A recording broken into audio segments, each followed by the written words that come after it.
Сәлем достар, бүгін мен британдық сценарист әрі режиссер Джереми Хакунның «Парадокс» атты қысқаметражды фильмі туралы айтатын боламын. Жас жігіт тас құдықтың түбінде оянады. Қарсы жақта орта жастағы ер адам отыр. Жігіт өзін тексеріп басындағы терең сызатты байқайды. Осы кезде ер адам ол жігітті өлді екен деп ойлағанын мойындайды. Содан кейін ол жігітті не үшін мұндай екенін сұрайды. Ол не істеді? Жас жігіт түсінбеген қалыпта дымқыл тас қабырғаларға басын үстіндегі аспанға қаратып, олар қайда? Көршісі ешқандай таңғалмастан олардың зынданында жатқанын айтады. Бұл жер Доринхем сарайы деп аталады. Жас жігіт неге қамалғанын білмейді. Жігіт бұл жерге қалай келгенін білмей дал болып тұрғанда, көршісі жігіттің жүзіне күлімсіреп, мұнда жетудің бір ғана жолы бар дейді. Жігіт тыныштала алмайды. Көршісі оның мұнда қалай келгенін көрді ме деп сұрайды. Бірақ ол болымсыз жауап береді. Жоқ, ол ұйықтап жатыр еді. Және өз кезегінде ол Доринхемдік пе деп сұрайды. Өте біртүрлі, бірақ көршісі оны ешқашан көрмеген. Ол темір тұстаханасында бірнеше рет бейтаныс адамдармен кездесті, бірақ жігітті бұрын көрмегені анық. Оны шайтанның өзі ауа арқылы әкелген сияқты әсер қалдырады. Дегенмен ол мұндай компанияға риза. Кідіріп, ер адам қолын созады. Ол Уильям Фабичан. Жігіт абдырап қалып кешірім сұрайды, бірақ оның бәрі бір ол үшін ештеңе білдірмейді. Зынданда, қамал, жаза. Ер адам қарсылық білдіреді, бірақ ол Доринхемдікімнің дейді, маңызды болмаса да. Ер адам қабырғаға сүйенеді, ал жігіт артына қайта қарап сынған дуалдың бөліктерін байқайды.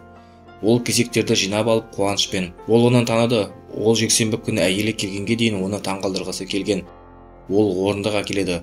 Бұл оның бақшасында болды. Керемет шуақты күн болатын. Ол қала орталығына жетуге көлігін алып, сыйлауға тұрарлықтай зат алу үшін үш дүкенді аралады. Ол үйге жетіп қоршауды тұрғыза бастайды. Аяғы қар жатырған парапетке қояды. Қоршау бұзылып құдыққа құлап кеткен. Міне осылай осы жерден бірақ шықты. Көршісі сенбейді. Өз бақшасында ма? Жігіт сенімді түрде иә дейді. Оның бақшасы артқы аулада, және олар үйдің сатып алғаннан бері ол сонда тұр. Ол оны білді. Ал көршісі қамал туралы әңгімесін айтып, оны қатты қорқытқан еді. Ер адам оның сөзін бөліп, тоқта, күт. Ол бұл қоршауды өз бақшасынікі екенін айтады. Иә, ол мүлдем ессіз. Жігіт ашулана бастайды. Бұл оның жері, бұл кісіні мұнда не ұмытты? Ол аң-таң. Оның жері, сарайы соған тиесілі. Ал жігіт сұрақ қояды. Оның құдықта қанша уақыт болғанын. Ол былай деп жауап береді, кеше түннен бері. Сонда ол осында түнеп шыққан болып тұр ғой. Ер адам оң жауап береді. Сосын жас жігіт оған бұл жерде тұра алмайтынын айтады, себебі бұл оның бағы. Бірақ ол кісі оны аяй бастаған сияқты. Ол жоғарыда болған. Онда бау-бақша жоқ, олар қамалдың ауласында. Ғасырлар бойы қабырғалардан басқа ештеңе болған жоқ. Сосын жоғарыдан иттің үрген дауысы естіледі. Жігіт дауыстап шақыра бастайды. Споки, споки. Бірақ жауап жоқ. Ер адам ашуланып, жаратқанның атымен, жігіт көрмей ме? Жігіт қайта қарап қабырғада шығып тұрған темір жақшаға жетуге тырысады. Бірақ ол сәтсіз аяқталады. Және көршісінен көмек сұрайды. Егер ол шықса, гаражындағы арқанды тастап, адамды бұл жерден алып шығармын дейді. Ер адам күледі. Онда тағы 3 зындан бар. Оның барлығы қабырғалармен қоршалған. Олар оны осында алып бара жатқанда ес-түссіз жатқан болуы керек, сондықтан оны көре алмады. Онда әрбір есік қатты күзеттеледі. Күзетшілер үнемі иттермен және арбалеттермен қамал алаңын айналып жүреді. Жігіт тағы да аспанға қарап басын жайқайды.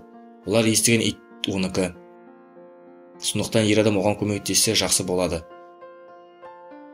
Бұл жерді біледі. Осында тұрып жатқанына 7 жыл болды. Ол сенуді сұрамайды, тек көмек сұрайды. Бірақ көршісі жігіттің есін алжасқанына сенімді. Ол бәрі бірде шыға алмайды. Ол өзі аш, өмір сүруіне аз қалды. Жігіт айла қолдана бастайды. Ол осы жерден кетуіне көмектессе, тамақ беремін дейді. Бірақ ер адам ешқайда барғысы келмейді. Жас жігіт көндіре бастайды. Кішкентай ауылдан басқа ештеңе жоқ. Әйелі жексенбіде қайтады үйіне. Ол шығып кету үшін оның аяғын итерсе болғаны ғана, дейді. Сендірудің пайдасы болмады. Көршісі ашуланып кетті.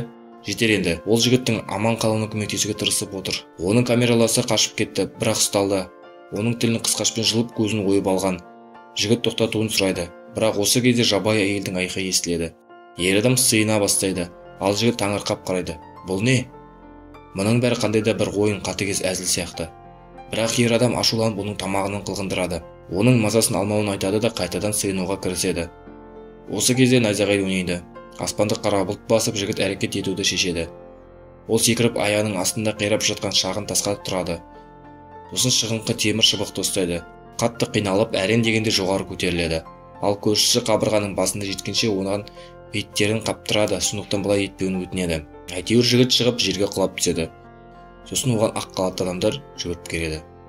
Біреу жігіттің иығын ұстайды. Ол қайда болды? Сосын құдыққа жүгіріп барып екінші адамды көреді. Ол дәрігерге жоғалған екі адамның да табылғанын хабарлауды бұйырады және арқан әкелуді сұрайды. Таңертеңнен бері бүкіл аурухана оларды іздеген екен. Дәрігер келеді. Мұның бәрі нені білдіреді? Неліктен құдық ашық? Ол қақпағының өткен аптада шешілгенін, ал жаңасы әлі жеткізілмегенін түсіндіреді. Бірақ дәрігер ештеңе естігісі келмейді. Ертең құдық жабылғанын, оған дейін науқастардың ешқайсысы аулаға шықпағанын бұйырып тапсырады. Жігіт өзінің ауласы мен әйелі Сара туралы айта бастайды. Оны алып кетеді. Екінші адам оны азаптайды ма деп сұрайды. Дәрігер таң қалады. Оның азаптау қой жоқ дейді. Оны бөлмесіне апарады. Жігіттер психиатриялық клиниканың емделушілері жүретін көгалдан өтіп бара жатыр. Әйелдердің бірі анда-санда адам шошырлықтай айқайлайды екен. Ал төрт тағандап тұрған жас жігіт иттің дауысын салып дауыс шығарады екен. Аз сөз алтын демекші, режиссер қысқаметражды фильмде сериалдан өзіне жеткіліксіз болатын идеяны жеткізе алды. Адамдар заттарға өз санасының призмасы арқылы қарайды, сондықтан бәріне де өзінің шындығы жақын. Бірақ бұл бәрі де дәл біз көріп тұрғандай дегенді білдірмейді. Өйткені Конфуций бәрі де көрінгендей емес деген еді. Достар, тамашалағандарыңызға рахмет. Пікірге осы фильм туралы не ойлайтыныңызды жазыңыз және бізге лайк басып жазылуды ұмытпаңыз.